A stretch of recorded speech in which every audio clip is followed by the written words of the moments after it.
মানিকগঞ্জ জেলার সিংগাইর থানার চাঞ্চল্যকর ও আলোচিত খুনসহ ডাকাতি মামলার আসামি কুখ্যাত ডাকাত সর্দার ইসমাইল সহ ৮ ডাকাতকে গ্রেফতার করেছে র্যাব ৪।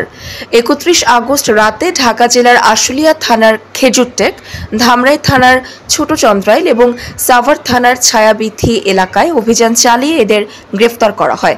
গত ১৭ আগস্ট সিংগাইর থানার ইসলামনগর গ্রামের মহরউদ্দিনের বাড়িতে দেশীয় অস্ত্রশস্ত্র নিয়ে ডাকাতি করতে গেলে পরিবারের লোকজন টের পেয়ে চিৎকারের চেষ্টা করলে ডাকাত দল তাদেরকে অস্ত্রের মুখে জিম্মি করে গোয়াল ঘর থেকে গরু বের করে পিকআপে উঠাতে গেলে ডাকাতদেরকে বাধা প্রদান করা হয়।